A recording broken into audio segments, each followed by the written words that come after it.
بسم الله الرحمن الرحيم.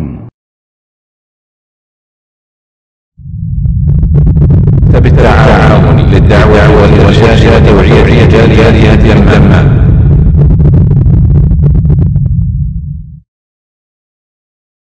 সফরের সাথে খাস মুকিম অবস্থায় এক গরুতে বা এক উটের সাথে মিলে কুরবানি দেওয়া যাবে না।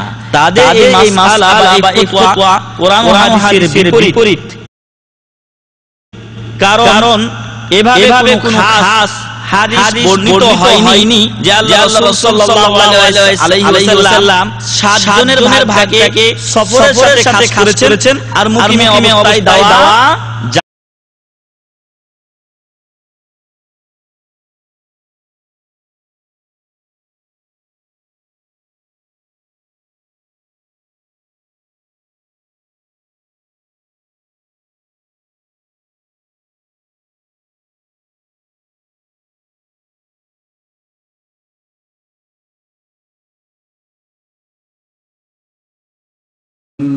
السلام عليكم ورحمة الله وبركاته. الحمد لله نحمده ونستعينه ونستغفره ونعوذ بالله من شرور أنفسنا ومن سيئات أعمالنا.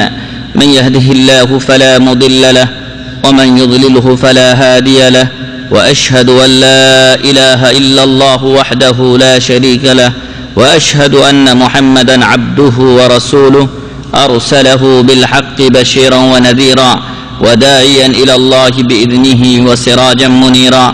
أما بعد فقد قال عز وجل في كلامه المجيد والفرقان الحميد: أعوذ بالله من الشيطان الرجيم. بسم الله الرحمن الرحيم. لن ينال الله لحومها ولا دماؤها ولكن يناله التقوى منكم كذلك سخرها لكم لتكبروا الله على ما هداكم وبشر المحسنين. وعن أبي هريرة رضي الله عنه قال: قال رسول الله صلى الله عليه وسلم: إن الله لا ينظر إلى صوركم ولا إلى أجسامكم أو أجسادكم ولكن ينظر إلى قلوبكم وأعمالكم. যাবতীয় প্রশংসা ও গুণগান একমাত্র সেই মহামহিয়ান মহান রব্বুল ইজ্জাতের জন্য, যিনি অমুসলিমদের অসংখ্য ঈদ তথা আনন্দ অনুষ্ঠানের মাঝে আমাদেরকে দুটি ঈদ দিয়ে, আমাদেরকে বৎসরে দুটি ঈদ দিয়ে আনন্দ প্রকাশের সুযোগ করে দিয়েছেন। সেই মহান রব্বুল আলামিনের প্রশংসা করি, আলহামদুলিল্লাহ। দরুদ ও শান্তির ধারা বর্ষিত হোক বিশ্ব মানবতার মুক্তির দূত প্রিয় রাসূল মুহাম্মদুর রাসূলুল্লাহ সাল্লাল্লাহু আলাইহি ওয়াসাল্লামের উপরে, যে রাসূল সাল্লাল্লাহু আলাইহি ওয়াসাল্লাম আমাদের কল্যাণার্থে যাবতীয় কল্যাণমূলক বিধানগুলো বর্ণনা করে গেছেন এবং যেগুলো আমাদের জন্য ক্ষতিকর তা থেকে আমাদেরকে নিষেধ করেছেন, সেই রাসূলের উপরে দরুদ পেশ করি সাল্লাল্লাহু আলাইহি ওয়াসাল্লাম। সম্মানিত উপস্থিতি, আজকের আলোচনার বিষয় হচ্ছে আল উদহিয়া বা কুরবানি। আজকের আলোচনার বিষয় হচ্ছে আল উদহিয়া বা কুরবানি। আমরা আজ মঙ্গলবার 27শে জিলকাদায় অবস্থান করছি সৌদি আরবের হিসাব অনুযায়ী। আমাদের বাংলাদেশে আজকে 26 তারিখ, 26শে জিলকাদা। আর কয়েকদিন পরেই জিলহজ মাসের চাঁদ উঠবে এবং জিলহজের 10 তারিখে সকল মুসলমানগণ কুরবানি করবেন। যেহেতু কুরবানির সম্মুখে, তাই কুরবানির কিছু বিধিবিধান আমাদের জানা দরকার। এই কুরবানি সুন্নাতে মুআক্কাদা, যাদের সামর্থ্য আছে তাদেরকে অবশ্যই এই কুরবানি করতে হবে। আল্লাহ রাসূল সাল্লাল্লাহু আলাইহি ওয়াসাল্লাম বলেছেন, যাদের কুরবানি করার সামর্থ্য আছে তারপরও কুরবানি করে না, ফালা ইয়াকরিবান্না মুসাল্লানা, তারা যেন আমাদের ঈদগাহের পাশেও না আসে। অত্যন্ত কঠোর ভাষা রাসূল করিম সাল্লাল্লাহু আলাইহি সাল্লাম ব্যবহার করেছেন। এ গেল শরঈ দিক। সাথে সাথে এই কুরবানি যখন আমি আপনি করব, তখন আমাকে আপনাকে নিয়তের দিকে খেয়াল রাখতে হবে। যদি গোশত খাওয়ার জন্য কুরবানি করি তবে গোশত খাওয়া হবে, আর যদি আল্লাহর নৈকট্য অর্জনের জন্য কুরবানি করি তাহলে আল্লাহর নৈকট্য পাওয়া যাবে। আর এই কুরবানির শরঈ সংজ্ঞা যদি আমরা জানতে পারি তবে কুরবানির সারমর্ম বা সারাংশ আমরা বুঝতে পারব। কুরবানির মাধ্যমে আমাদের কাছ থেকে আল্লাহ তাআলা কি চেয়েছেন তা আমরা বুঝতে পারব। আসুন কোরআন ও হাদিসের আলোকে কুরবানি কাকে বলা হয় বা উদহিয়া কাকে বলা হয় তা আমরা জেনে নিই। উদহিয়া শব্দটি আরবি, যার বাংলা অর্থ আসে উৎসর্গ করা, যার বাংলা অর্থ আসে উৎসর্গ করা, ত্যাগ বা ত্যাগ করা। আমার আপনার পক্ষ থেকে সর্বোচ্চ ত্যাগ যেটা হয় সেটাকেই বলা হয় উদহিয়া। আর এই উদহিয়া ইব্রাহিম আলাইহিস সালাতু ওয়াস সালামের অন্যতম একটি সুন্নাত, যা উম্মতে মুহাম্মাদিয়ার জন্য বাকি বা অবশিষ্ট রাখা হয়েছে, এবং আমাদের শরিয়াতে মুহাম্মাদিয়াতেও একে সুন্নাত হিসাবে বহাল রেখেছেন মহান রব্বুল আলামিন। ইসলামী শরীয়তের পরিভাষায় উদহিয়া বা কুরবানি হলো হিয়া মা ইউযবাহু মিন বাহিমাতিল আনআম আইয়ামা ঈদুল আযহা বিসাবাবিল ঈদ তাকাররুবান ইলা আল্লাহ আযজা ওয়া জাল।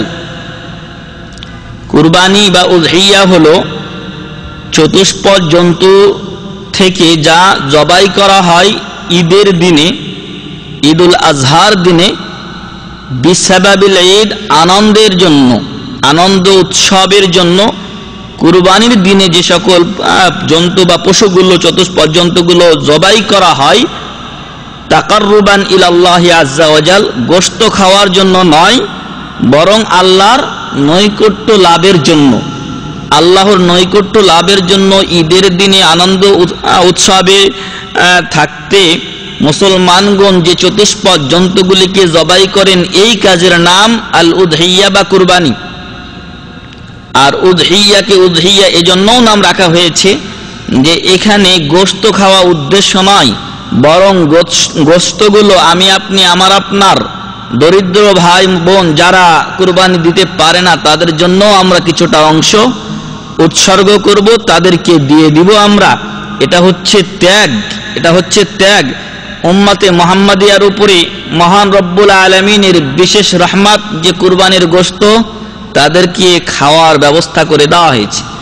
আর এর মাধ্যমে আমরা একটা বড় পরীক্ষায় পড়েছি, আর সেটা হলো যে আগের দিনে যখন কেউ কুরবানি করতেন, আপনাদের জানা আছে আদি পিতা আদম আলাইহিস সালাম এর সন্তানদ্বয় হাবিল এবং কাবিল যে কুরবানি পেশ করেছিলেন আল্লাহর দরবারে, তখনকার নিয়ম ছিল যে তারা তাদের কুরবানি বা উৎসর্গকৃত বস্তু তখনকার দিনে জব গম দিলেও সেটা কুরবানি হতো, চতুষ্পদ জন্তুও হতো এবং খাদ্য সম্ভার দিয়েও কুরবানি হতো।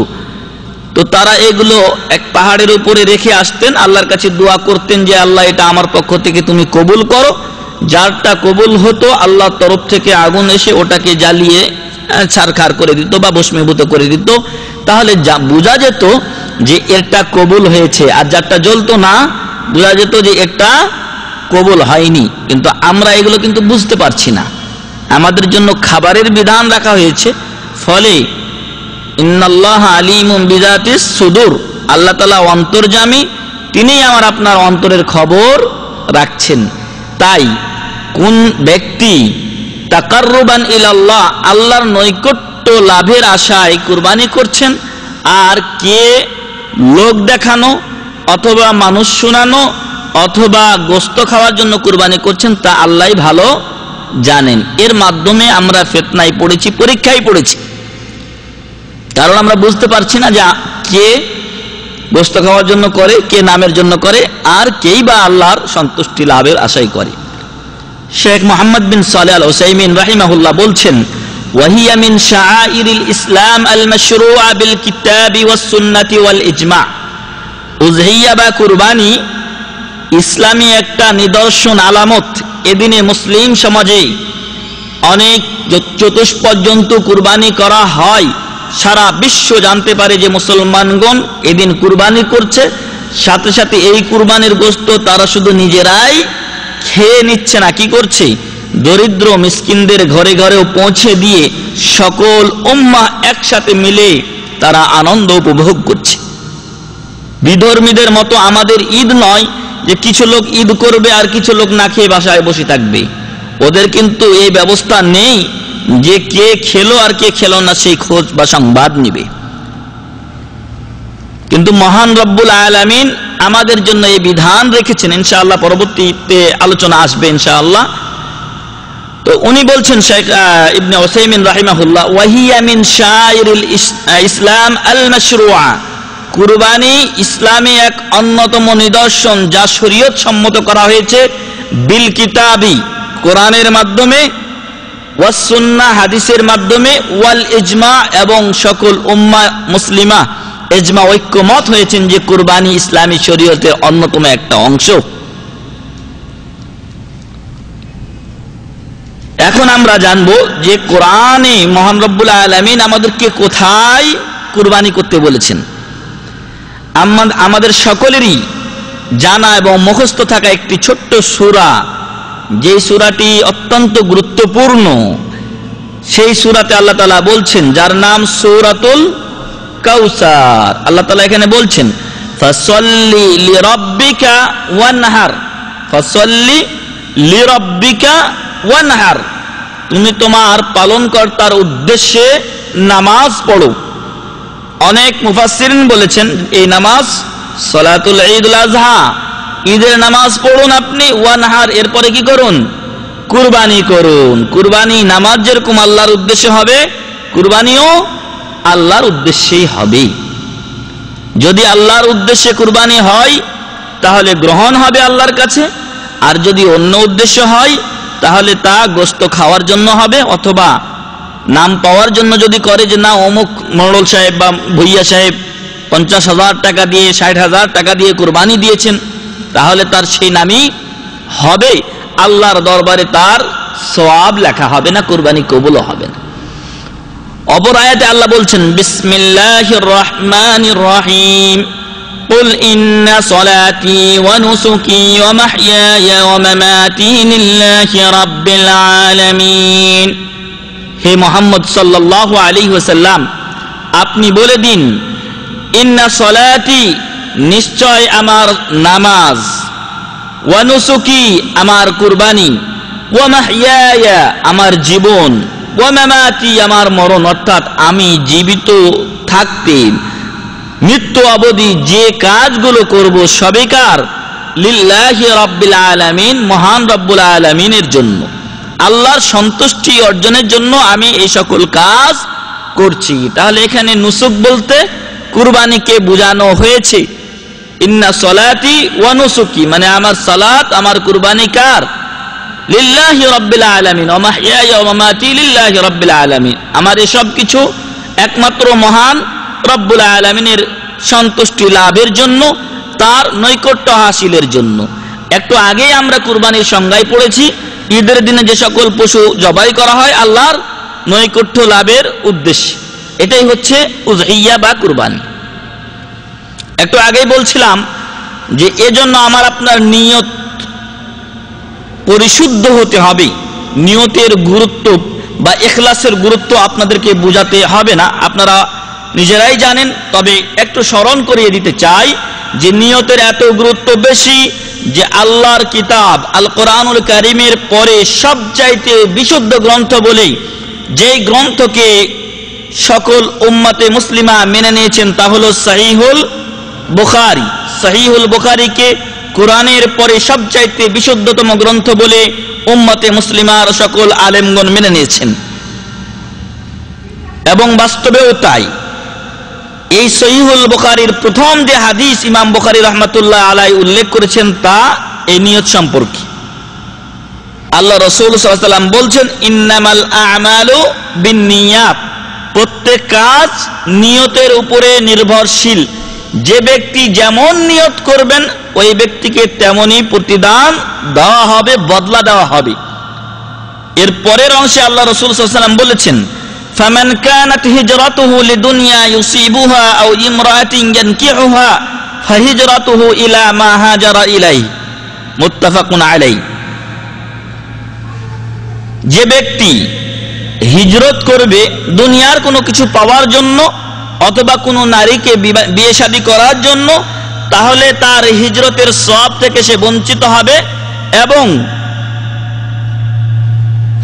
যেই উদ্দেশ্যে সে হিজরত করেছে দুনিয়া লাভের অথবা কোনো নারীকে বিয়ে শাদী করা অথবা আরো কিছু পাওয়ার জন্য যদি করে থাকে, তাহলে সেটাই সে পাবে, আল্লাহর দরবারে হিজরতের সওয়াব সে পাবে না। রাসূল সাল্লাল্লাহু আলাইহি ওয়াসাল্লাম বললেন যে ফাহিজরাতুহু ইলা মা হাজারা ইলাই, যে উদ্দেশ্যে সে হিজরত করবে সেই উদ্দেশ্যই তার বাস্তবায়ন হবে।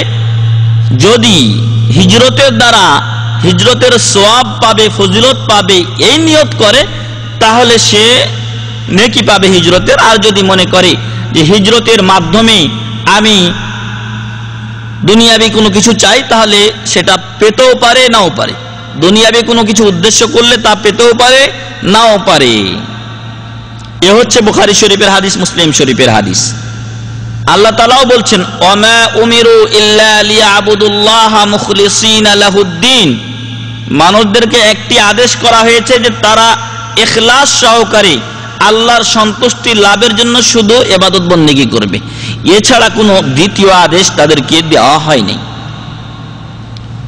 তাহলে ইখলাসের গুরুত্ব আমরা এখান থেকে বুঝতে পারি। ইখলাস যদি না থাকে তাহলে ইবাদত কবুল হবে না। আর তাই যারা আল্লাহকে সন্তুষ্ট করার জন্য কুরবানি করেন, তাদের কুরবানি আল্লাহর দরবারে কবুল হবে। আর যদি অন্য কোনো উদ্দেশ্য থাকে তাহলে সেটাই বাস্তবায়ন হবে। আল্লাহ তাআলা কোরআনে বলছেন সূরাতুল হজ্জের 37 নম্বরে, লা ইয়ানালাল্লাহু লুহুমুহা ওয়ালা দিমাউহা ওয়ালাকিন ইয়ানালুহুত তাকওয়া মিনকুম, আমি আপনি যে কুরবানি করি এই কুরবানি কত বড় হলো, তারপরে কত মোটা তাজা বা সুন্দর, এগুলো আল্লাহর কাছে পৌঁছে না আল্লাহর কাছে। এই গরু ছাগলের গোশত পৌঁছে না আল্লাহর কাছে, এর রক্ত। আল্লাহ বলছেন লা ইয়ানালাল্লাহ, আল্লাহর কাছে পৌঁছে না। লুহুমুহা, এই কুরবানির গোশত, ওয়ালা লুহুমুহা ওয়ালা দিমাউহা, তার রক্তও পৌঁছে না। কি পৌঁছে আল্লাহর কাছে? ওয়ালাকিন ইয়ানালুহুত তাকওয়া মিনকুম, আল্লাহর কাছে তোমাদের তাকওয়া পৌঁছে। তোমাদের হৃদয়ে যে বিষয়টা আছে, কোন উদ্দেশ্যে কুরবানি করছো, এই উদ্দেশ্য আল্লাহর কাছে পৌঁছে থাকে। আমাদের দেশে অনেককে বলতে শোনা যায় যে এতগুলো ছেলে মেয়ে আছে, ছাগল দিয়ে কি আর হয়? এতগুলো ছেলে মেয়ে আছে, ছাগল দিয়ে কি হয়? একটা গরুই দিলাম। যদি ছেলে মেয়ে বেশি হওয়ার জন্য আপনি গরু দেন, তাহলে দিলেন কি জন্য? খাওয়ার জন্য দিলেন। যদি আপনার গরু দেওয়ার সামর্থ্য থাকে তাহলে আপনাকে গরুই দিতে হবে। আর যদি আপনার ছাগলের সামর্থ্য থাকে তাহলে আপনি ছাগল দিবেন। আপনার যদি ছাগল দেওয়ার সামর্থ্য না থাকে তাহলে আপনার উপরে জুলুম করা হয়নি। আল্লাহ তাআলা জুলুম নিজের উপরে হারাম করেছেন, এবং আপনাকে কুরবানি তখন দিতে হবে না যদি আপনার ছাগলও দেওয়ার সামর্থ্য না থাকে।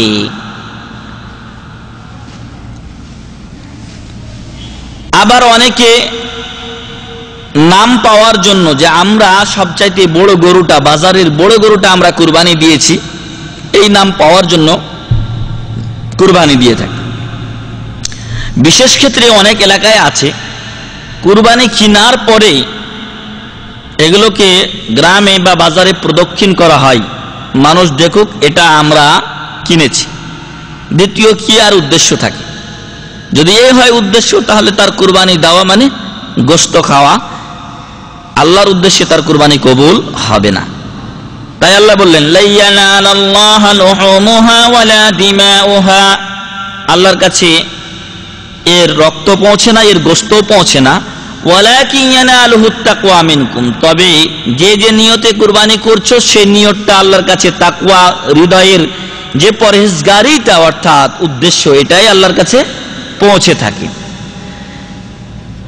কাযালিকা সাখখারাহা লাকুম লিতুকাব্বিরুল্লাহা আলা মা হাদাকুম ওয়া বাশশিরিল মুহসিনিন, এভাবেই আল্লাহ তাআলা তোমাদের জন্য বিভিন্ন ইবাদতকে নির্ধারণ করেছেন।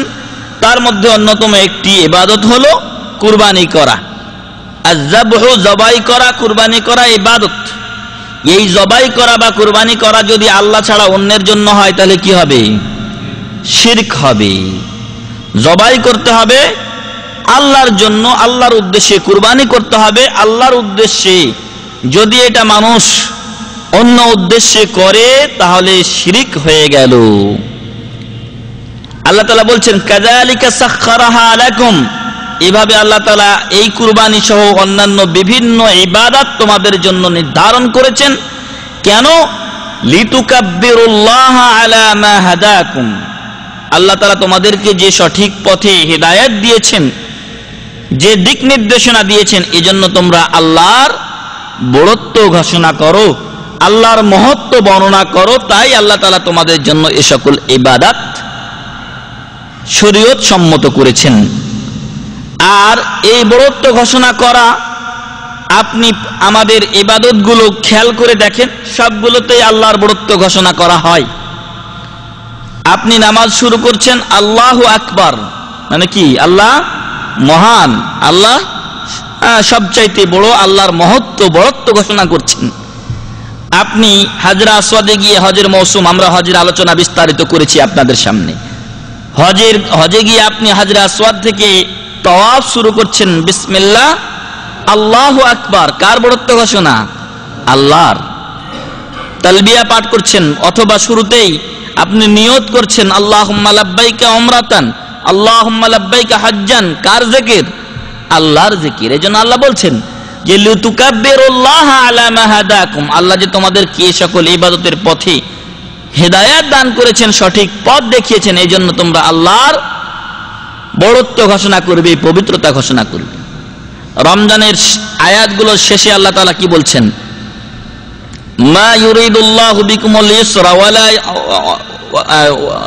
মা ইউরিদুল্লাহু বিকুমুল ইসরা ওয়ালাকিন ইউরিদু লা ইউরিদুল্লাহু বিকুমুল উসরা ওয়ালিতুকমিলুল ইদ্দাতা ওয়ালিতুকাব্বিরুল্লাহা আলা মা হাদাকুম ওয়া লাআল্লাকুম তাশকুরুন। যখন তোমরা রমজান শেষ করবে, যেই আল্লাহ তোমাদেরকে এই রমজান মাসে রোজা রাখার তৌফিক দিলেন, সেই আল্লাহর জন্য রমজানের রোজাগুলো পূরণ করবে আর আল্লাহর বড়ত্ব ঘোষণা করবে।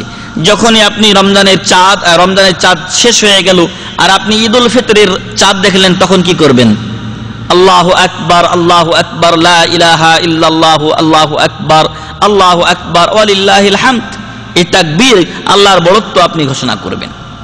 যাই হোক, আল্লাহ তাআলা বলছেন যে কাযালিকা সাখখারাহা লাকুম লিতুকাব্বিরুল্লাহা আলা মা হাদাকুম ওয়া বাশশিরিল মুহসিনিন, আমি তোমাদেরকে যেই সঠিক পথের দিক নির্দেশনা দিয়েছি, এর শুকরিয়া স্বরূপ তোমরা এক আল্লাহর কি করবে? বড়ত্ব ঘোষণা করবে। ওয়া বাশশিরিল মুহসিনিন, এবং যারা নেক কাজ করে, সৎ কাজ করে, তাদেরকে সুসংবাদ দাও। আর এখানে লিতুকাব্বিরুল্লাহ, যখন আপনি কুরবানি করছি, সেই কুরবানির সময় কি আমরা আল্লাহর বড়ত্ব ঘোষণা করি না? কার নামে জবাই করি? বিসমিল্লাহ আল্লাহু আকবার। এখানেও আল্লাহর বড়ত্ব ঘোষণা করছি। আর আল্লাহ এটাই আমার আপনার কাছে চাচ্ছেন।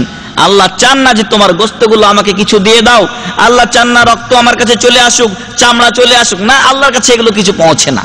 আল্লাহর কাছে আমার আপনার অন্তরের বিষয়টা পৌঁছে যে কে কতটুকু ত্যাগ বা উৎসর্গ করতে পারছি আল্লাহকে রাজি বা খুশি করার জন্য। একই ভাইয়ের ভাই হাবিল এবং কাবিল ছিল।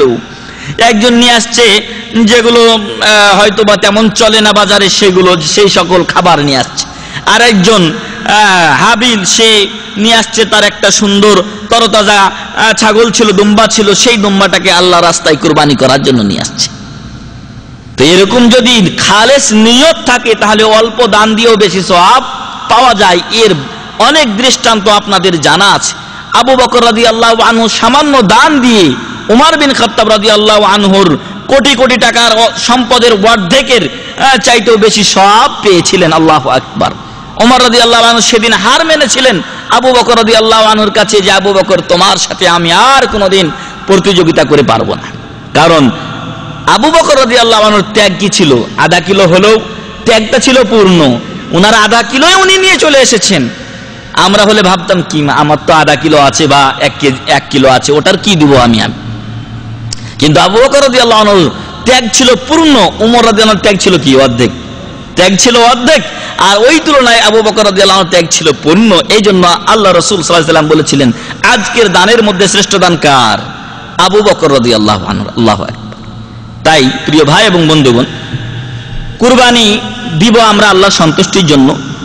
যদি পাড়া প্রতিবেশী কুরবানি দিতে না পারে, এমনও যদি হয় যে তাদেরকে আমাদের অংশ থেকে অনেকাংশেই দিয়ে দিতে হয়েছে, তাহলে তাতে যেন আমার আপনার মন খারাপ না হয়। অপর হাদিসে আল্লাহ রাসূল সাল্লাল্লাহু আলাইহি সাল্লাম বলছেন, যে হাদিসটি আবু হুরায়রা রাদিয়াল্লাহু আনহু বর্ণনা করেন যে ইন্নাল্লাহা লা ইয়ানজুরু ইলা সুওয়ারিকুম, কার চেহারা কত সুন্দর এটা আল্লাহ তাআলা দেখেন না। যদি চেহারাই ইসলামে দেখা হতো তাহলে বেলাল হাবশী রাদিয়াল্লাহু আনহু ইসলামের মুয়াজ্জিন হতে পারতেন না। ইসলামের ডাক, আজান তার মাধ্যমেই মক্কাতে মদিনাতে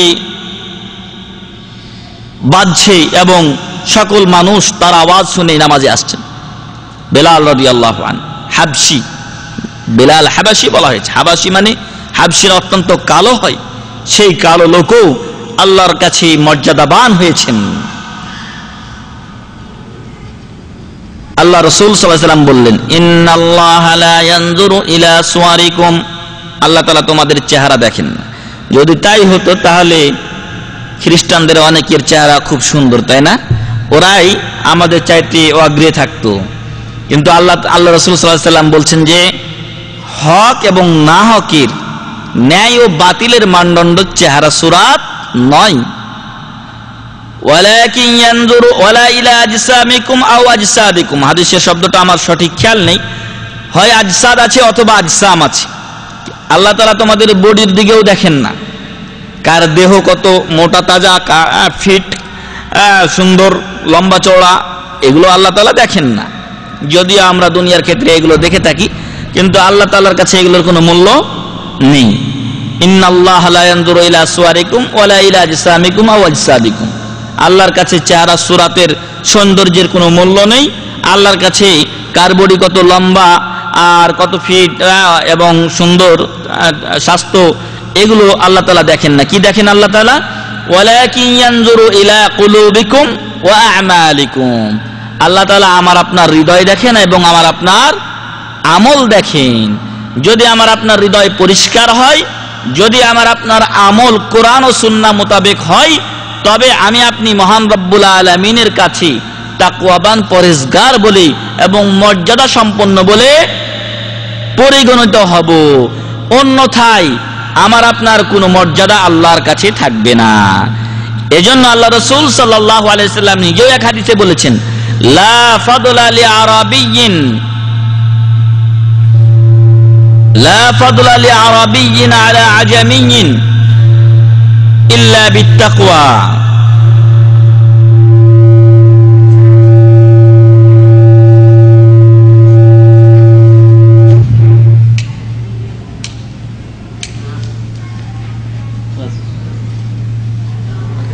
কোন আরবের ফজিলত নেই অনারবের উপরে। লা ফাদলা লিআরাবিয়্যিন আলা আজামিয়্যিন,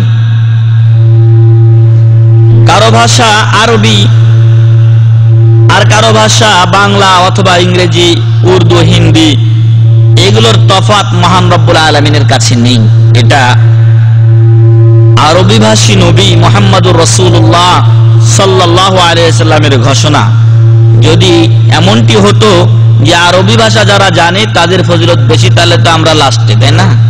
আরবির সাথে আমাদের ভাষার কোনো মিল নাই, উর্দু ভাষাটাও কিছুটা মিলে। যদি আরবি ভাষা জানলেই মর্যাদা সম্পন্ন হতো তাহলে আমাদের কোনো মূল্যায়ন হতো না, এজন্য যে আমাদের ভাষার সাথে আরবির কোনো মিল নেই। কিন্তু আল্লাহ রাসূল সাল্লাল্লাহু আলাইহি ওয়াসাল্লাম বলছেন যে লা ফাদলা লি আরাবিয়্যিন আলা আজামি, কোন আরবের ফজিলত নেই ওয়ানারবের উপরে ইল্লা বিত্তাকওয়া, কিন্তু তাকওয়া ছাড়া। তাকওয়া যার যত বেশি আল্লাহর কাছে মর্যাদাবান সে ব্যক্তি তত বেশি, যদিও সে কালো নিগ্র হোক না কেন, যদিও সে দাস হোক না কেন, যদিও সে গরিব হোক না কেন। এজন্য আল্লাহ তাআলা ঘোষণা করেছেন ইন্না আকরামাকুম ইনদাল্লাহি আতকাকুম, নিশ্চয় তোমাদের মধ্যে আল্লাহর কাছে সবচাইতে সম্মানিত ব্যক্তি তিনি যার তাকওয়া সবচাইতে বেশি। অতএব আমাকে আপনাকে তাকওয়া নিয়েই থাকতে হবে, আর এই তাকওয়াকে ঠিক রেখেই কুরবানি করতে হবে। যদি তাকওয়া ঠিক রেখে কুরবানি করতে পারি ইনশাআল্লাহ আল্লাহর কাছে তাকওয়া এই কুরবানি কবুল হবে এবং আমি আপনি তার সওয়াব পাবো ইনশাআল্লাহ। আমরা এতক্ষণ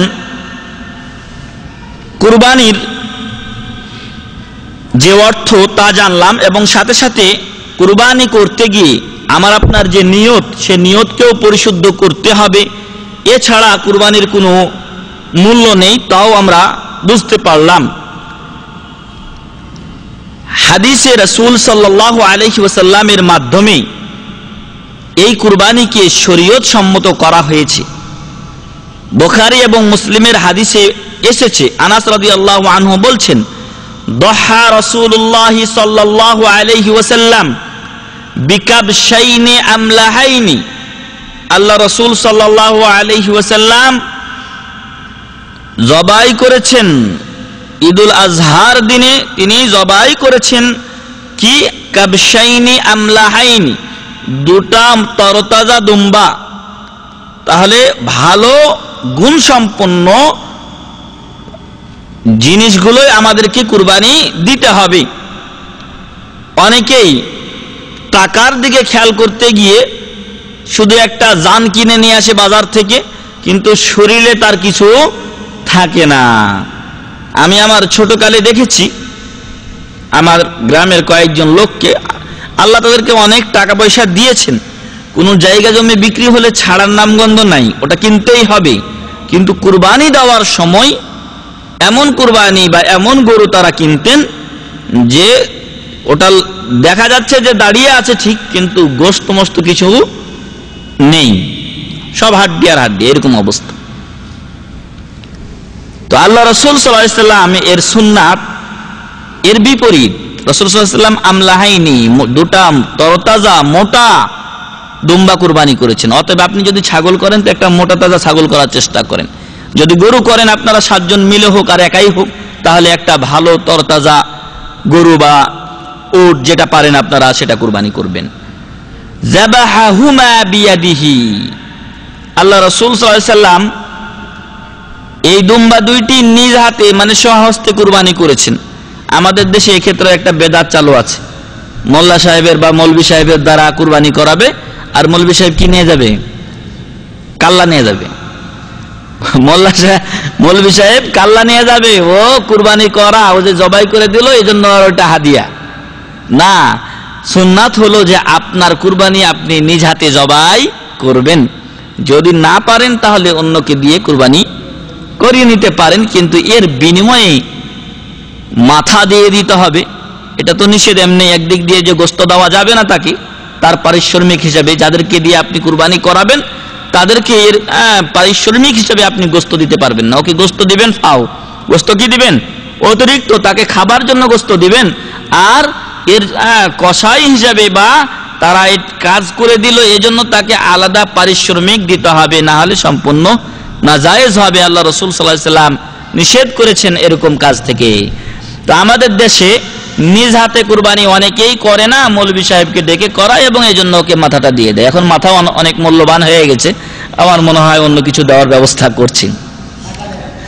তো তো যাই হোক, টাকা দিতে হয় জবাই করার জন্য, খাস করে কোনো ইয়া নাই। আমি একটু জবাই করে দিয়েছি, বেচারার উপকার করেছি। তাওহীদের বাণী তাকবীর ধ্বনি আমার মুখ দ্বারা তার তাকবীর উচ্চারিত হয়েছে, এটাই তো আমার জন্য অনেক বড় পাওনা। এরপরও কেউ যদি দেয় তাহলে তাকে টাকা দিতে পারে এবং কসাইদের অন্তর্ভুক্ত হলো, তাই না? মৌলভী সাহেব কসাইদের মতো একজন হয়ে টাকা নিল না, এটা ঠিক না। তবে কেউ দিয়ে দিলে, যদি দেয় তাহলে পারিশ্রমিক হিসেবে তাকে টাকাই দিতে হবে। ফাযাবাহুমা বিয়াদিহি, আল্লাহ রাসূল সাল্লাল্লাহু আলাইহি ওয়াসাল্লাম দুম্বা দুটি নিজ হাতে সহস্তে কুরবানি করেছিলেন। ওয়াসাম্মা, এবং বিসমিল্লাহ বলেছেন। অতএব কোনো সময় ভুলবেন না আল্লাহর নাম নিতে। ওয়াকাব্বারা, এবং তাকবীর বলেছেন, বিসমিল্লাহি আল্লাহু আকবার। ওয়া ওয়াদা রিজলাহু আলা সাফাহিহিমা, এবং জবাই করার সময় তার পাটা ওই জন্তুর কাঁধের মধ্যে রেখেছেন, পাশে রেখেছেন। অর্থাৎ যখন জবাই করছেন তখন তার এই জায়গাতে পাটা রেখে ওটাকে দেবে ধরেছেন, যাতে লাফালাফি না করে। অন্যরাও ধরেছিলেন। আল্লাহ রাসূল সাল্লাল্লাহু আলাইহি ওয়াসাল্লাম এই সূরাতে তিনি কুরবানি করেছেন, তাই এই হাদিসে বর্ণনা করা হয়েছে, বুখারী এবং মুসলিমের হাদিস। তাহলে বুঝতে পারলাম যে যে জিনিস কুরবানি দিব তার জন্য একটু সুন্দর তরতাজা হয়, আর কি গুণ সম্পন্ন দিতে হবে ইনশাআল্লাহ আমাদের পরবর্তীতেই আসছে। আর নিজ হাতেও আমাদেরকে কুরবানি করতে হবে, বিসমিল্লাহ বলবেন এবং আল্লাহু আকবার বলবেন। আরেক হাদিসে এসেছে, আন আব্দুল্লাহ ইবনে ওমর রাদিয়াল্লাহু আনহুমা قال قام رسول الله صلى الله عليه وسلم بالمدينة 10 سنين يضحي, রাওয়াহু আহমদ ওয়া তিরমিজি, মুসনাদে আহমদ এবং তিরমিজি, সুনান তিরমিজির হাদিস। আব্দুল্লাহ ইবনে ওমর রাদিয়াল্লাহু আনহুমা বলছেন যে আল্লাহ রাসূল সাল্লাল্লাহু আলাইহি ওয়াসাল্লাম মদিনায় 10 বছর ছিলেন। হিজরতের পর আল্লাহ রাসূল সাল্লাল্লাহু আলাইহি ওয়াসাল্লাম মদিনায় 10 বছর ছিলেন। 13 বছর, নবুয়তের জিন্দেগি কত বছর? 23 বছর।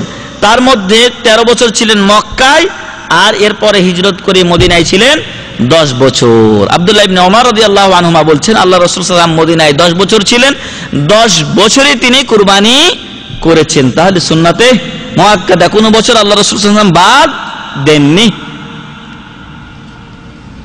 এই জন্য আমাকে আপনাকেও যথাসাধ্য কুরবানি করার চেষ্টা করতে হবে, যদি সামর্থ্য থাকে।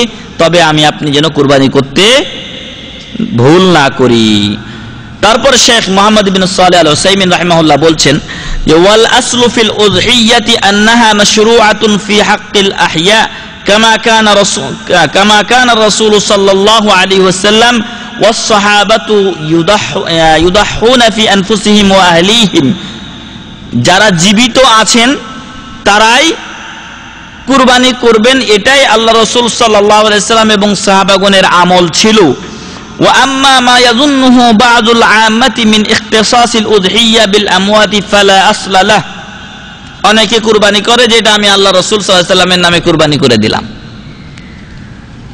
তো এরকম কুরবানি করার কোনো আসল পাওয়া যায় না, মূল পাওয়া যায় না। ওয়ালাকিন লা বাসা আন ইউদাহহিয়া আনহুম তাবআন লিল আহইয়া। তবে নিজের কুরবানির সাথে যদি মৃত ব্যক্তিদেরকে শামিল করেন তাতে কোনো সমস্যা নেই, কারণ আল্লাহ রাসূল সাল্লাল্লাহু আলাইহি ওয়াসাল্লাম একটা কুরবানি করেছিলেন এবং তার শুরুতে দোয়া পড়েছিলেন যে আল্লাহুম্মা তাকাব্বাল হাযা মিন্নি ওয়া মিন আহলি বাইতি ওয়া মিম্মান লাম ইউদাহহি মিন উম্মতি।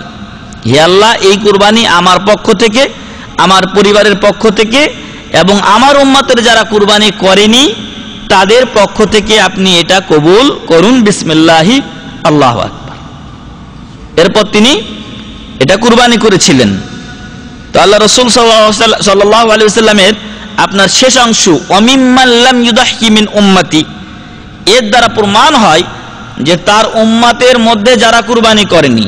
আল্লাহ রাসূল সাল্লাল্লাহু আলাইহি ওয়াসাল্লাম যখন এই কথা বলেছিলেন তখন তার উম্মতের কুরবানি না করা অনেক লোক ইন্তেকাল করেছিলেন, আর অনেক লোক তখন বেঁচে ছিলেন। তো উভয়ের পক্ষ থেকে আল্লাহ রাসূল সাল্লাল্লাহু আলাইহি ওয়াসাল্লাম এই কুরবানি দিয়েছেন। তাই যদি কেউ মৃত ব্যক্তিদের পক্ষ থেকে কুরবানি দিতে চায় তাহলে নিজের সাথেও শরীক করতে পারে। আপনি একটা ছাগল কুরবানি দিচ্ছেন, আপনার বাবা বা মা মারা গেছেন, তখন আপনি আপনার এই কুরবানির সাথে তাদেরকেও শরীক করলেন, হে আল্লাহ এটা আমার পুরো ফ্যামিলির পক্ষ থেকে, আমার পিতামাতার পক্ষ থেকেও আমি এই কুরবানি দিলাম, বিসমিল্লাহ আল্লাহু আকবার, তাহলে এটা আপনার জন্য যথেষ্ট হবে। মিসাল উনি উদাহরণ দিয়েছেন, আইয়ুদাহিয়ার রাজুলু আন আহলি বাইতিহি ওয়া ইয়ানবি বিহিমুল আহইয়া ওয়াল আমওয়াত, কোন ব্যক্তি নিজের ফ্যামিলির পক্ষ থেকে কুরবানি করবেন, পরিবারের পক্ষ থেকে, এবং এর মাধ্যমে তার ফ্যামিলির মৃত এবং জীবিত সকল ব্যক্তিকে উদ্দেশ্য এবং নিয়ত করবেন, তাহলে তার এই কুরবানি যথেষ্ট হবে। আর যদি কেউ মৃত ব্যক্তিদের পক্ষ থেকে কুরবানি আলাদাভাবে করতে চান তাহলে কুরবানি করতে পারেন, তবে একটি শর্ত আছে, আর সেই শর্ত হলো ওই কুরবানির গোশত নিজে খাওয়া যাবে না, সম্পূর্ণ ফকির ও মিসকিনদেরকে কি করতে হবে? বিতরণ করে দিতে হবে।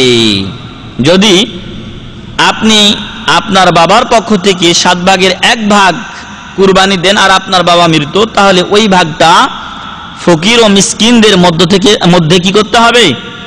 বিতরণ করে দিতে হবে। এজন্য উনি বলছেন যে আউ ইউদাহি আনিল আমওয়াতি তাবাররুআন মুস্তাকিল্লিনা আনিল আহইয়া, হয় জীবিতদের সাথে দিবে, দিয়ে তাদেরকে শরীক করবে, এতে এই গোশত খাওয়া নিষেধ এমনটি নয়, এই গোশত নিজে খাবেন, অপরকে খাওয়াবেন এবং ফকির মিসকিনকেও দিবেন। আর যেটা আপনি মুস্তাকিল ভাবে আলাদাভাবে মৃত ব্যক্তিদের পক্ষ থেকে দিবেন, সেই গোশত খাওয়া যাবে না, এই গোশত সম্পূর্ণ ফকির মিসকিনদের মাঝে বিতরণ করতে হবে।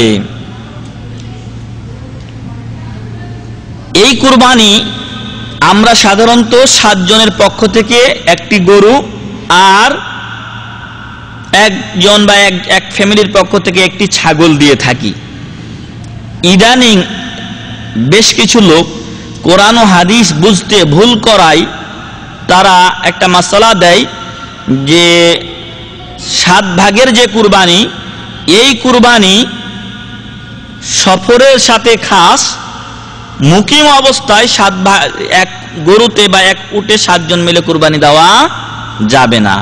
তাদের এই মাসআলা বা এই ফতোয়া কোরআন ও হাদিসের বিপরীত, কারণ এভাবে কোনো খাস হাদিস বর্ণিত হয়নি যে আল্লাহ রাসূল সাল্লাল্লাহু আলাইহি ওয়াসাল্লাম 7 জনের ভাগটাকে সফরের সাথে খাস করেছেন আর মুকিমে অবস্থায় দেওয়া যাবে না। বরং জাবের রাদিয়াল্লাহু আনহু বলছেন যে আমারানা রাসূলুল্লাহ সাল্লাল্লাহু আলাইহি ওয়াসাল্লাম, আল্লাহ রাসূল সাল্লাল্লাহু আলাইহি ওয়াসাল্লাম আমাদেরকে আদেশ করেছেন আন নাশতারিকা ফিল ইবিলি ওয়াল বাকারি আন নাশতারিকা ফিল ইবিলি ওয়াল বাকারি কুল্লু সাবআতিন মিন্না ফি বুদনাতিন, রাওয়াহু মুসলিম। বলছেন যে আমাদেরকে আল্লাহ রাসূল সাল্লাল্লাহু আলাইহি ওয়াসাল্লাম আদেশ করেছেন যেন আমরা একটি উটে অথবা একটি গরুতে 7 জন করে কুরবানি দেই, মুসলিম শরীফের হাদিস। এবং এখানে সফর বা মুকিমের কোনো উল্লেখ হয়নি, হাদিস আম, অতএব আম অবস্থায় হাদিসকেই রাখতে হবে। তাই যারা ফতোয়া দিয়েছেন যে শুধু 7 ভাগের হাদিস শুধু সফরের সাথে খাস, এই খাস আল্লাহ রাসূল সাল্লাল্লাহু আলাইহি ওয়াসাল্লাম করেননি, তাদের বোঝার ভুল। এবং তারা বলে থাকেন যে এক হাদিস আরেক হাদিসের ব্যাখ্যা করে, তাই এই হাদিসের মাধ্যমে এই হাদিস ওই হাদিসের দ্বারা স্পষ্ট হয় যে আল্লাহ রাসূল সাল্লাল্লাহু আলাইহি ওয়াসাল্লাম সফরের হালাতে 7 জন মিলে এক উট বা এক গরু কুরবানি করেছেন, তাই এর বাইরে করা যাবে না। না, এটি ভুল। বরং আল্লাহ রাসূল সাল্লাল্লাহু আলাইহি ওয়াসাল্লামের সাহাবীরা সফরের অবস্থাতেই এবং মুকিম অবস্থা উভয় অবস্থাতেই তারা 7 ভাগে কুরবানি দিতেন। জাবের রাদিয়াল্লাহু আনহু বলছেন কুন্না নাতামাত্তাউ ফি আহদি রাসূলিল্লাহি সাল্লাল্লাহু আলাইহি ওয়াসাল্লাম, আমরা আল্লাহ রাসূল সাল্লাল্লাহু আলাইহি ওয়াসাল্লামের সময় তার যুগে উপভোগ করতাম অথবা হজ্জে তামাত্তু করতাম। সেখানে কি করতাম? নাজবাহুল বাকারাতা আন সাবআতিন, আমরা গরু কুরবানি করতাম 7 জনের পক্ষ থেকে, ওয়াল জাজুরা আন সাবআতিন, এবং উট কুরবানি করতাম 7 জনের পক্ষ থেকে, ইয়ানি নাশতারিকু ফিহা, অর্থাৎ আমরা শরীক হতাম, 7 জন মিলে একটা উটে অথবা একটা গরুতে আমরা শরীক হয়ে কুরবানি করতাম। এই হাদিসটি হচ্ছে সুনানে আবি দাউদের হাদিস, 7 নম্বর খণ্ড 472 নম্বর পৃষ্ঠায় উল্লেখ হয়েছে। অতএব এর মাধ্যমে বোঝা যায় যে কুরবানি যেগুলো উট বা গরু তাতে শরীক হওয়া যায়, আর একটি যদি ছাগল হয় তাহলে তাতে একটি ফ্যামিলির জন্য কুরবানি করা যথেষ্ট হবে। আর এটি প্রমাণিত হয় ছাগলের কথাটি আবু আইয়ুব আনসারী রাদিয়াল্লাহু আনহুর হাদিস থেকে। তিনি বলছেন যে কানা আর-রাজুলু ফি আহদি রাসূলিল্লাহি সাল্লাল্লাহু আলাইহি ওয়াসাল্লাম ইউদাহি বিশ-শাতি আনহু ওয়া আন আহলি বাইতিহি। আল্লাহ রাসূল সাল্লাল্লাহু আলাইহি ওয়াসাল্লামের যুগে প্রত্যেক ব্যক্তি তার পক্ষ থেকে এবং তার ফ্যামিলির পক্ষ থেকে একটি করে ছাগল কুরবানি দিতেন। ফায়াকুলুন, তারা নিজেরা খেতেন, ওয়া ইউতঈমুন, এবং অপরকে খাওয়াতেন। এটা সুনানে ইবনে মাজাহ এবং তিরমিজির হাদিস। তাহলে এখান থেকেও বোঝা যায় যে একটি ছাগল একটা ফ্যামিলির জন্য যথেষ্ট, তবে একটি ভাগা একটি ভাগা এক ব্যক্তির পক্ষ থেকে যথেষ্ট, একটি ভাগা এক ব্যক্তির পক্ষ থেকে, এবং একটি গরু 7 ব্যক্তির পক্ষ থেকে। সাহাবাগণ এবং রাসূল করিম সাল্লাল্লাহু আলাইহি ওয়াসাল্লামের আমল এভাবেই চলে আসছে। এখন আমি আপনি যেই কুরবানি দেই সেই কুরবানিতে কিছু শর্ত থাকতে হবে, কিছু শর্ত মোতাবেক কুরবানি আমাকে আপনাকে করতে হবে। এমনি একটা জন্তু আমি ধরে নিয়ে চলে আসলাম আর কুরবানি করে দিলাম, এমনটি চলবে না। সেই শর্তগুলো নিম্নরূপ। 1 নাম্বার, আনতাকুনা মিন বাহিমাতিল আনআম, যেই জন্তু আমি আপনি জবাই করব সেটা যেন চতুষ্পদ জন্তু বাহিমাতুল আনআমের অন্তর্ভুক্ত হয়। আর সেই বাহিমাতুল আনআমের মধ্যে অন্তর্ভুক্ত হচ্ছে আল ইবিলু ওয়াল বাকারু ওয়াল গানাম, উট, গরু এবং ছাগল, এগুলো দিয়ে কুরবানি চলবে। বর্তমানে আমাদের ভারতীয় উপমহাদেশে যে মহিষ পাওয়া যায় সেই মহিষকে ওলামাগণ গরুর সাথে সম্পৃক্ত করেছেন, ফলে মহিষ দ্বারা কুরবানি জায়েজ। আর এর বাইরে চলে গেছে চতুষ্পদ জন্তু, বা এই বাহিমাতুল আনআমের বাইরে এসেছে আপনার ঘোড়া। ঘোড়ার গোশত খাওয়া জায়েজ, তবে কুরবানি হিসেবে এর কোনো উল্লেখ হয়নি। অতএব কুরবানি হিসেবে ঘোড়া দেওয়া যাবে না। এটা গেল 1 নাম্বার, যে বাহিমাতুল আনআমের অন্তর্ভুক্ত হতে হবে, আর তা হলো উট, গরু এবং ছাগল, উট, গরু এবং ছাগল। 2 নাম্বার হচ্ছে আনতাবলুগা সিন্নাল মুহাদ্দাদা শারআন বিআন তাকুনা জাযাতাম মিনাদ দানি আও সানিয়াতাম মিন গায়রিহি। শরীয়তে ওই জন্তুগুলোর যে বয়স নির্ধারণ করেছে ওই বয়স অনুযায়ী হতে হবে, যদি এর কম হয় তাহলে চলবে না। আর সেটা হলো সানিয়া হতে হবে। সানিয়া হলো যে ওয়াসানিয়াতু মিনাল ইবলি মা তাম্মালাহু 5 সিনিন, উট যদি হয় তাহলে তার সানিয়া হয় 5 বছর হলে, তাহলে 4 বছরের উট বা 4.5 বছরের উট কুরবানি করা যাবে না, 5 বছর হলে ওই উট কুরবানি করা যাবে। ওয়াসানিয়ু মিনাল বাকার, গরুর বয়স হতে হবে মা তাম্মালাহু সানাতান, যার বয়স 2 বছর হয়েছে, 2 বছর পূর্ণ হলে এই গরু কুরবানি চলবে। ওয়াসানিয়ু মিনাল গানাম মা তাম্মালাহু সানা, আর ছাগলের সানি বলা হয় যার 1 বছর পূর্ণ হয়েছে। ওয়াল জাযাউ মিনাদ দানি মা তাম্মালাহু নিসফু সানা, আর একটা আছে দুম্বা, যেটা খুব তাড়াতাড়ি বড় হয়ে যায়। যদি ওই প্রকারের হয়ে থাকে তাহলে, যদি আর তার কাছে অন্য কোনো কিছু না থাকে তাহলে 6 মাসেরটা হলেও চলবে, কারণ ছাগলের 1 বছর হলে যতটুকু বড় হয় 6 মাসে এটা অনেক বড় হয়ে যায়। তাহলে এগুলো হলো 2 গুণাবলী বা বয়সের সীমারেখা, যা আমি আপনি কুরবানির সময় ব্যবহার করব। উট হলে 5 বছর, গরু হলে 2 বছর, ছাগল হলে 1 বছর, আর জাযা যেটা দুম্বা বলা হচ্ছে সেটা 6 মাস হলেও চলবে। 3 নাম্বার হচ্ছে আন তাকুনা খালিয়াতাম মিনাল উয়ুবিল মানিআ মিসলাল আরজাই ওয়াল আওরাই ওয়াল মারিযাতি ওয়াল আজফা। বিভিন্ন যে দোষ ত্রুটি আছে ছাগলের মধ্যে অথবা মানুষের মাঝেও যে দোষ ত্রুটিগুলো হয়, এগুলো থেকে পরিষ্কার হতে হবে, পবিত্র এবং মুক্ত হতে হবে। যেমন আল আরজা, ন্যাংড়া, অথবা ওয়াল আওরা, কানা, ওয়াল মারিদা অথবা অসুস্থ, ওয়াল আজফা অথবা এমন দুর্বল হয়ে গেছে। অনেক সময় আমাদের দেশের কিছু গরু ছাগল দেখবেন যে চামড়া উঠে যাচ্ছে, খুশকির মতো শরীরে দেখা দিয়েছে, এরকম একেবারে দুর্বল হয়ে গেছে, ভালো হবে বলে আশা করা যায় না, এমন জন্তুগুলো কুরবানি দেওয়া যাবে না। আন বারা বিন আযিব রাদিয়াল্লাহু আনহু قال قال رسول الله صلى الله عليه وسلم, বারা বিন আযিব রাদিয়াল্লাহু আনহু থেকে বর্ণিত, তিনি বলছেন যে আল্লাহ রাসূল সাল্লাল্লাহু আলাইহি ওয়াসাল্লাম ইরশাদ করেন, আরবাউন লা তাজুযু ফিল আদাহি, চার প্রকার জন্তু কুরবানি করা জায়েজ নয়। আল আওরাউ বাইয়িনু আওরুহা, এমন টেরা অথবা এমন চোখের ডিস্টার্ব যা স্পষ্ট মানুষ দেখতে পাচ্ছে। ওয়াল মারিজাতুল বাইয়িনু মারাদুহা, স্পষ্ট অসুস্থ। ওয়াল আরজাউল বাইয়িনু দালউহা, এবং ন্যাংড়া। ওয়াল আজফা উল্লাতি লা তুনকা, আর এমন অসুখ হয়ে গেছে শরীরে যেটা আর ভালো হবে না। এটা হচ্ছে আপনার সুনানে আবি দাউদ এবং সুনানে নাসাইর হাদিস। তাহলে এর মাধ্যমে জানা গেল যে দুর্বল, অসুস্থ, ন্যাংড়া, কানা, কান কাটা, লেজ কাটা এগুলো জন্তু কুরবানিতে চলবে না, বরং এগুলো থেকে মুক্ত জীবজন্তু আমাকে আপনাকে কুরবানি করতে হবে।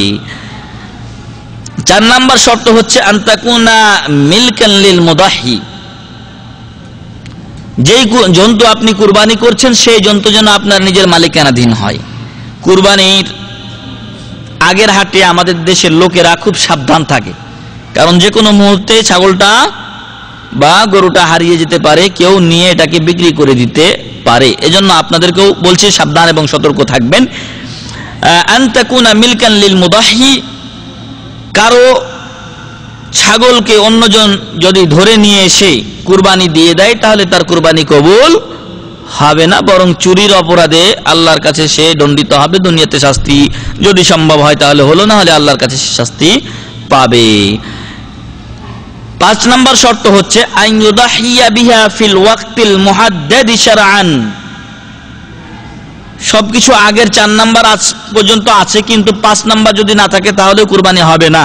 কুরবানির যে ঈদ আছে বা সালাত আছে, সেই সালাতের আগে যদি কুরবানি করি তাহলে কুরবানি হবে না। এজন্য নির্দিষ্ট টাইমে কুরবানি দিতে হবে, আর তা হলো মিন বা'দে সালাতিল ঈদ ইয়াউমান নাহার, কুরবানির দিন নামাজের পর থেকে, যেদিন আপনি ঈদুল আজহার নামাজ পড়লেন ওই নামাজের পর থেকে নিয়ে ইলা গুরুবিশ শামসি মিন আখিরি আইয়ামিত তাশরিক ওয়া হুয়া আল ইয়াউমুস সালিস আশার, আর চলবে 13 তারিখ আইয়ামে তাশরিকের শেষ দিন 13 তারিখের সন্ধ্যা পর্যন্ত আপনি এই কুরবানি দিতে পারবেন। অনেকে মনে করেন, যেটা আমাদের শাইখ এক আলোচনায় উনি সতর্ক করে দিয়েছেন, যে অনেকে বলে 3 দিন, অর্থাৎ 10 তারিখ, 11 তারিখ, 12 তারিখ, না, 13 তারিখের সন্ধ্যা পর্যন্ত কুরবানি আপনি দিতে পারবেন। তাহলে 4 দিন হয়। কুরবানির সময় কয়দিন হলো? 4 দিন। 10 জিলহিজ্জা কুরবানি করবেন, 11, 12 এবং 13 তারিখ সন্ধ্যা পর্যন্ত, সূর্য ডুবার আগ পর্যন্ত, আসরের পরও যদি আপনি 13 তারিখে কুরবানি করেন তো আপনার কুরবানি আল্লাহর দরবারে গৃহীত হবে। আমাদের দেশে ওই প্রথমটাই চালু আছে, দ্বিতীয় দিনগুলো আর কোনো চালু নাই। এজন্য যার একাধিক কুরবানি আছে তারা একটু চালু করার চেষ্টা করবেন, প্রথম দিন একটা করবেন, দ্বিতীয় দিন আরেকটা করবেন, তাতে করে সুন্নাতের চালু হবে। এরপরে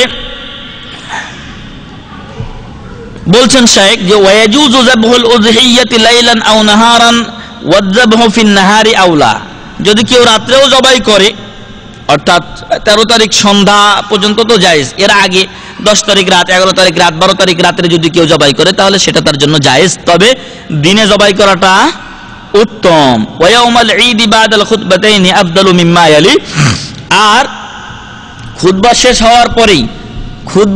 হওয়ার পরেই আপনার কুরবানির জন্তু জবাই করাটা সবচাইতে উত্তম। খুতবা শেষ হয়েছে, ঈদুল আজহার 2 খুতবা শেষ হয়ে গেছে, এরপরে আপনার কুরবানি আপনি জবাই করবেন, এটা অন্য পরের সময়গুলো থেকে উত্তম। এখন আমরা বলবো ফিমা ইয়াতাজান্নাবুহু মান আরাদাল উযহিয়া, যারা কুরবানি করতে চান তারা কোন কোন বিষয় থেকে বিরত থাকবেন। إذا أراد أن يضحي ودخل شهر ذي الحجة فإنه يحرم على المضحي أن يأخذ شيئا من شعره أو أظفاره أو جلده حتى يذبح أضحيته لحديث أم سلمة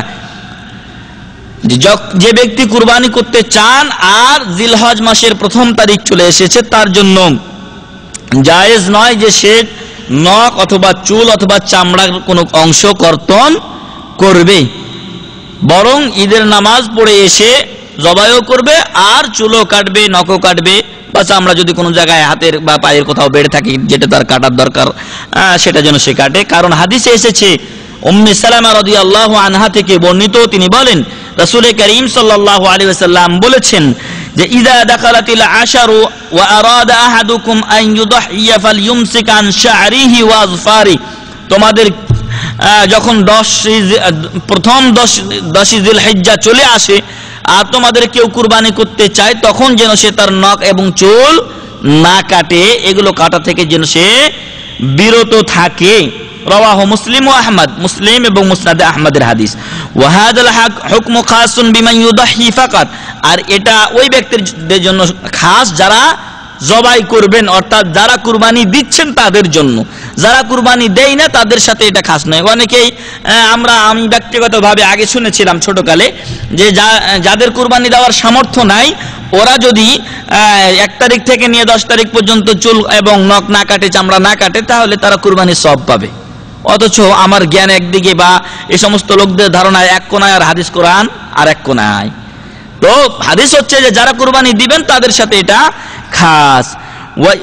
তারপর বলছেন আম্মা মান ইউদহি আনহু ফালা ইয়াতাআল্লাকু বিহিন নাহি, আর যার পক্ষ থেকে এটা কুরবানি দিয়ে দেওয়া হচ্ছে, অর্থাৎ আপনি আপনার ফ্যামিলির পক্ষ থেকে কুরবানি দিয়ে দিচ্ছেন, ওদের জন্য এটা জরুরি নয়। ওয়াইদা আখাযা মান আরাদাল উযহিয়া শাইয়ান মিন শা'রি আও যুফরি ফাআলাইহি আত-তাওবাতু ইলাল্লাহি ওয়া লা ইয়ামনাহু মিনাল উযহিয়া, আর যদি কেউ এগুলো কেটে নেয় হঠাৎ ভুল কর্মে বা কিছু, তাহলে সে যেন আল্লাহর কাছে তওবা করে।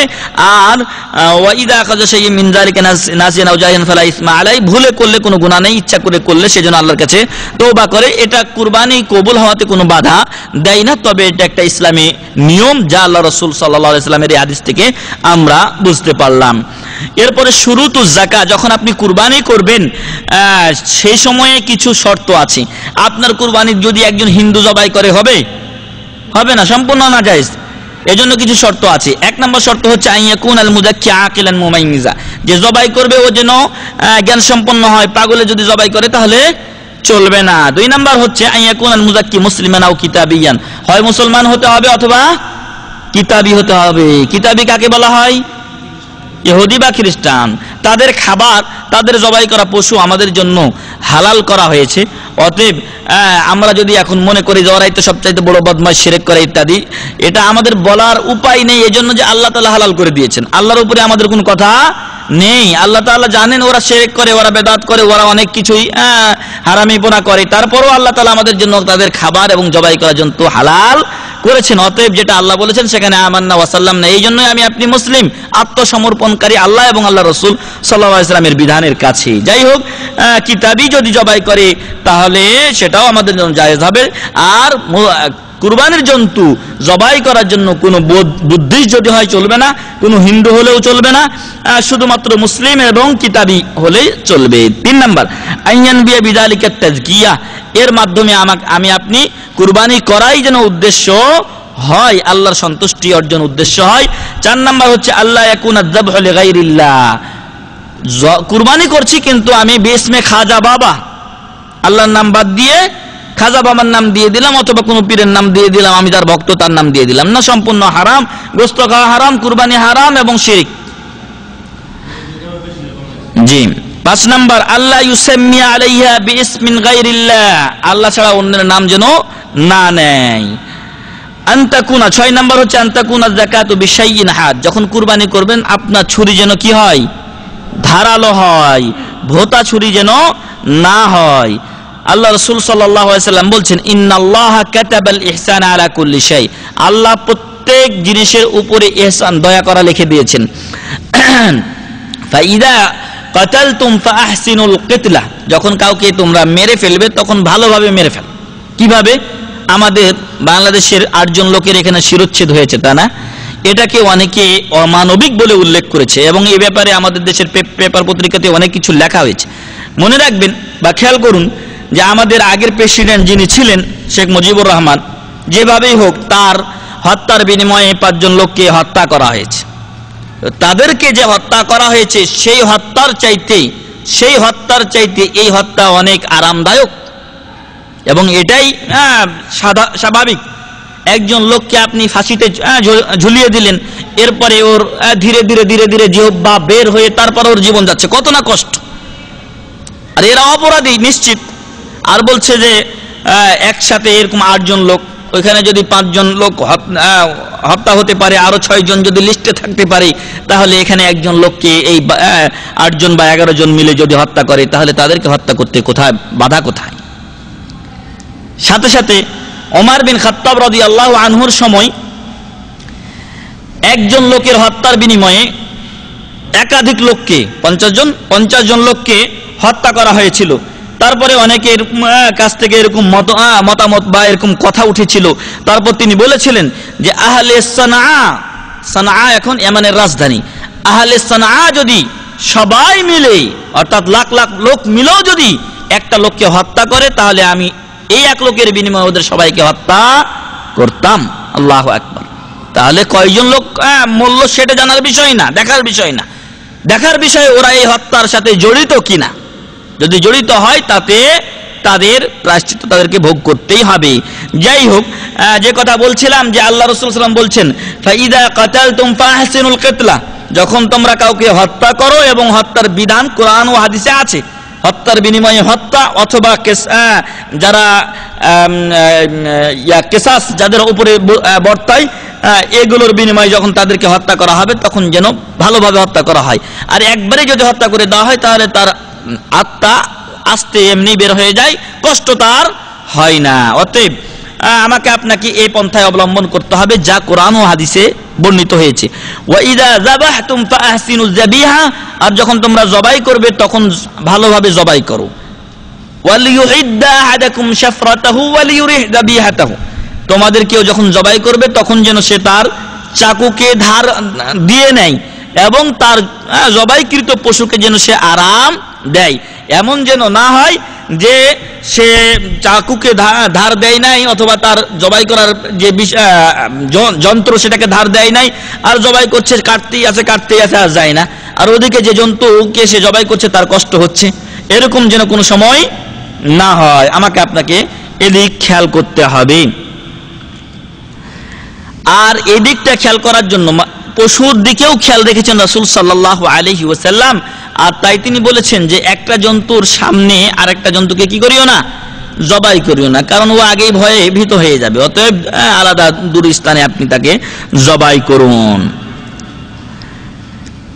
এরপরে 7 নম্বর শর্ত হচ্ছে আইয়াজকুরাল মুযাক্কি ইসমাল্লাহি আলাইহা ফায়াকুলু ইনদা তাযকিয়াতিহা বিসমিল্লাহ, বিসমিল্লাহ বলে জবাই করবেন। 8 নাম্বার ইনহারুদ দাম আইজাউ বিতাযকিয়া, এমন যেন না হয় যে ওকে আশ্রয় পাশে মারলাম আর মরে গেল, বাস জবাই করে তখন আপনি গোশত খেয়ে নিলাম না।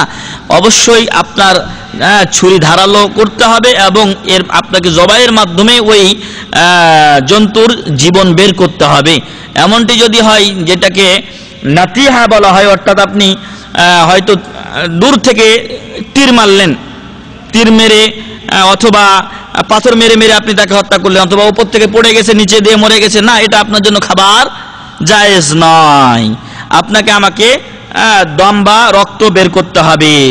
এরপরে আদাবুজ যাকাত, যখন আপনি কুরবানি করব তখনও আপনার কিছু নিয়ম আছে। 1 নাম্বার হচ্ছে ইস্তিকবালুল কিবলাতি বিযাকিয়া, যখন আপনি নিজে কুরবানি করছেন তখন আপনি যেন কিবলামুখী হন।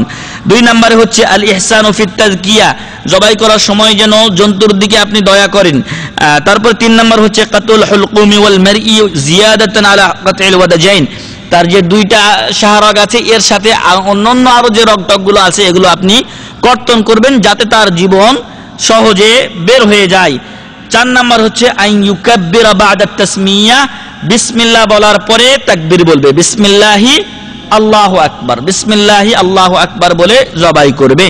5 নাম্বার হচ্ছে আইয়ুসাম্মিয়া ইনদা যাবহিল উযিয়া মান হিয়া লাহু ফায়াকুল বিসমিল্লাহি ওয়াল্লাহু আকবার আল্লাহুম্মা মিনকা ওয়া লাকা আন্নী ইন কানাত লাহু আও আন ফুলান ইন কানাত লাগাইরি।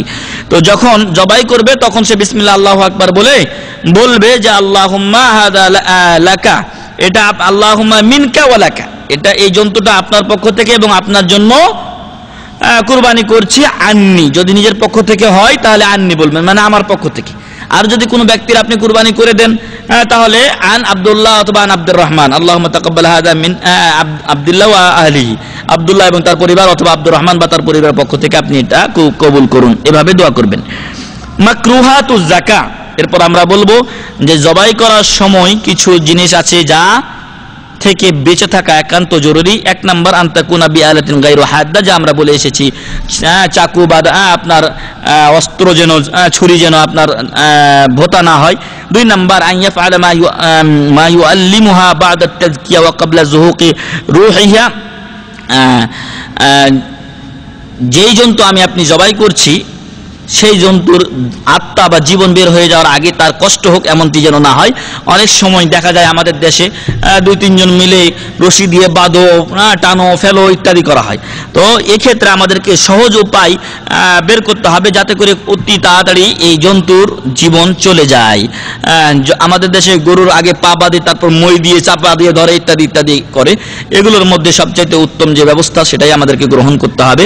মিসলা আইয়ুকাসরা উনুকা আও ইয়াসলুকা, এখানে উল্লেখ করেছেন যে এমন হয় অনেক সময় কসাইরা বিশেষ করে এটা করে থাকে, একটু কাটলো তারপরে ঘাটটা মটকে দিল না, এমনটা করা ঠিক না। অনেক সময় আরো করা হয় যে আইয়াক্তাউ শাইয়ান মিন আদাইয়া ক্বাবলা আন তামুত, এইদিকে লাফালাফি করতেই আছে আর ঠ্যাং ধরে কাটা শেষ। তো কসাইরা এগুলো বিশেষভাবে করে থাকে, আমরা যেন এরকম না করি। আল্লাহ তাআলা যেন আমাদেরকে শরীয়ত মোতাবেক কুরবানি করার তৌফিক দান করেন, আল্লাহুম্মা আমিন। সাথে সাথে আরেকটি বিষয় বলতে চাই, যেটা আমরা শুরুতেই বেশিভাবে গুরুত্ব সহকারে বলছিলাম, যে এই কুরবানির গোশত খাওয়া যেন আমাদের উদ্দেশ্য না হয়, অথবা কে কত বড় কুরবানি দিলাম এটাও যেন আমাদের নাম পাওয়া উদ্দেশ্য না হয়, বরং আল্লাহর সন্তুষ্টি অর্জনের জন্য আমরা যেন কুরবানি দেই। এবং সাথে সাথে কুরবানির গোশত অনেক এলাকায় 5 ভাগ করা হয়, অনেক এলাকায় 4 ভাগ, কোনো এলাকায় 3 ভাগ করা হয়, এভাবে বিভিন্নভাবে ভাগ করা হয়। তবে এক্ষেত্রে কোরআন ও হাদিসের দিক নির্দেশনা হচ্ছে, আল্লাহ তাআলা বলছেন ফাকুলু মিনহা ওয়া আতইমুল কানিয়া ওয়াল মু'তার, তোমরা এই গোশত খাও এবং যারা কানে অর্থাৎ দরিদ্র কিন্তু লজ্জায় চাই না, অল্প পাইলে তাতেই কি থাকে, সন্তুষ্ট থাকে, এই সমস্ত লোকদেরকে দিবেন। যারা চাই না কিন্তু তাদের দরকার, কুরবানি হয়তো দেয়নি, এই সমস্ত লোকদেরকে দিবেন, নিজেরা খাবেন। ওয়াল মু'তার, এবং যারা ফকির মিসকিন চাই, জানচা করে বেড়ায় আপনার বাড়িতে এসে চায়, তাদেরকেও দিবেন। অপরাজে এটা হচ্ছে সূরাতুল হাজ্জের 36 নম্বর আয়াত। সূরাতুল হাজ্জের 28 নম্বর আয়াতে আল্লাহ বলছেন ফাকুলু মিনহা ওয়া আতইমুল বাইসাল ফাকির, এই কুরবানির গোশত তোমরা নিজেরা খাও এবং যারা অতি দরিদ্র তাদেরকে খাওয়াও। সর্বোপরি আমাদের দেশে বেশিরভাগ ক্ষেত্রে 3 ভাগ করা হয়, তবে 3 ভাগ করাটা একান্ত অযৌক্তিক না। তবে একদিক দিয়ে অযৌক্তিক হয় তখন যখন আপনি একটা ছাগল কুরবানি দিয়েছেন কিন্তু আপনার বাড়ির ফ্যামিলির লোকের সংখ্যা অনেক, আপনার যদি তাকওয়া বেশি থাকে আপনি দিতে পারেন। তবে যখন আপনার বাড়ির লোক সংখ্যা অনেক হয়ে গেছে তখন আপনাকে 3 ভাগ করতেই হবে এমনটি না। যদি আপনি কিছু অংশ দিয়ে দেন, আমাদের দেশে এমন হয় যে আত্মীয় স্বজনের জন্য 1 ভাগ রাখে আর 1 ভাগ দিয়ে দেয় হয়তো মসজিদে, যেখানে সরকারি গোশত জমা হচ্ছে, আর 1 ভাগ আপনার যদি 10 কিলো গোশত হয় তাহলে দেখবেন আপনার ভাগে থাকছে মাত্র 3 কিলো। 3 কিলো একবার গোশত পাক করছেন খালাস, আর ফকির মিসকিন যারা আছে তারাই গিয়ে হয়তো বা 3-4 সন্ধ্যা 5 সন্ধ্যা বা 2-3 দিন খাচ্ছে। তো এরকম অবস্থায় আপনার জন্য জায়েজ আছে যে আপনি যদি সর্বমোট আত্মীয় স্বজন মিলে আর ফকির মিসকিনদের যে হক এটা মিলে যদি আপনি 4 কিলো দিয়ে দেন, বাকি 6 কিলো আপনার কাছে থাকলে তাতে কোনো সমস্যা নেই। তো এই জন্য নিজে খাবেন, ফকির মিসকিন দরিদ্রদেরকে দিবেন, আত্মীয়দের সাথে সৌহার্দ্য বিনিময়ের জন্য কিছু দেওয়া যায়। তো এগুলোর মাধ্যমে আমরা এভাবে আমরা কুরবানির গোশত বন্টন করব, এটাই হচ্ছে কোরআন ও হাদিসের দিক নির্দেশনা। আল্লাহ তাআলার কাছে দোয়া করি আল্লাহ যেন আমাদেরকে এভাবে খালেস নিয়ত নিয়ে সঠিক এবং শুদ্ধভাবে কুরবানি করা তৌফিক দান করেন, আল্লাহুম্মা আমিন। এক্ষেত্রে আরও একটি বিষয় আমি শেষে আপনাদেরকে তানবীহ বা দিক নির্দেশনা দিতে চাই, আর সেটা হলো অনেক ভাই বা বোনেরা কুরবানির সাথে আকিকা দিয়ে দেয়। কুরবানির সাথে 1 ভাগা আকিকা, মেয়ে হলে 1টা ভাগা আর ছেলে হলে 2টা ভাগা দিয়ে দেয়। মনে রাখবেন আকিকার সাথে আকিকা কুরবানির ভাগা দিয়ে হয় না, গরুর ভাগা দিয়ে আকিকা হয় না। আল্লাহ রাসূল সাল্লাল্লাহু আলাইহি সাল্লাম ছেলের জন্য 2টি এবং মেয়ের জন্য একটি আকিকা দিতে বলেছেন, একটি ছাগল, 2টি ছাগল অথবা একটি ছাগল, দুম্বা হলে দুম্বাও দিতে পারেন, কোনো সমস্যা নেই। কিন্তু গরু দিয়ে বা উট দিয়ে কোনো সাবেত নেই। আল্লাহ রাসূল সাল্লাল্লাহু আলাইহি ওয়াসাল্লাম, সাহাবায়ে কিরাম, তাবেঈন কারো কাছ থেকে এরকম কোনো সবুত নেই যে গরু দিয়ে তারা কি করেছেন, আকিকা দিয়েছেন। বরং যেটা সুন্নাতে এসেছে সেটা মানাই তো আমাদের জন্য একান্ত জরুরি। আর যদি কেউ গরু দিতে চান তো 2টা গরু দিবেন, ছেলের জন্য মেয়ের জন্য 1টা গরু দিবেন। যদি টাকা বেশি হয় তাহলে 2টা জান দিতে হবে, ছেলের জন্য 2টা গরু আর মেয়ের জন্য 1টা গরু দিবেন, বোঝা গেল। আর কুরবানির সাথে কোনো ক্রমেই আকিকাকে মিশানো যাবে না, 1 ভাগ দিয়ে আকিকাও হবে না। তবে সবচাইতে সঠিক পথই হচ্ছে মুহাম্মদুর রাসূলুল্লাহ সাল্লাল্লাহু আলাইহি সাল্লামের পথ, যেটা ইমাম সাহেবগণ খুতবায় বলে থাকেন, খায়রুল হাদি হাদিউ মুহাম্মাদিন সাল্লাল্লাহু আলাইহি সাল্লাম। রাসূল সাল্লাল্লাহু আলাইহি সাল্লাম 2টা ছাগল দিয়েছেন, ছেলের জন্য মেয়ের জন্য 1টা দিয়েছেন। খালাস, আপনার ছেলে হলে 2টা দেন আর মেয়ে হলে 1টা দেন। সামর্থ্য না থাকলে, যদি ছাগল খাসি দেওয়ার সামর্থ্য না থাকে, বকরি দেওয়ার চেষ্টা করেন। তো আল্লাহ তাআলা যেন আমাদেরকে এই বিষয়টা খেয়াল রাখার এবং সেভাবে আমল করার তৌফিক দান করেন, আল্লাহুম্মা আমিন। জানি না, হয়তো পরবর্তী বিষয় শেখ আলোচনা রাখবেন আশা প্রথম 10 জিলহজ মাসের প্রথম 10 দিন সম্পর্কে। তবে জিলহজ মাসের প্রথম 10 দিনকে সবচাইতে উত্তম দিন বলা হয়েছে। রাতের মধ্যে শ্রেষ্ঠ রাত হচ্ছে কি লাইলাতুল কদর, এবং আপনার রমজানের শেষ দশকের রাতগুলোকে সবচাইতে উত্তম রাত বলা হয়েছে। আর দিনের মধ্যে সর্বশ্রেষ্ঠ দিন হচ্ছে জিলহজ মাসের 1 তারিখ থেকে নিয়ে 10 তারিখ পর্যন্ত। তো এই দিনগুলিতে আমরা বেশি বেশি আল্লাহর জিকির আজকার করব, আল্লাহর প্রশংসা করব, এভাবে হাদিসে বর্ণিত হয়েছে। এবং আল্লাহু আকবার, লা ইলাহা ইল্লাল্লাহ, সুবহানাল্লাহ, আলহামদুলিল্লাহ, ওয়া লা ইলাহা ইল্লাল্লাহ, আল্লাহু আকবার, এই দোয়া আমরা পাঠ করব।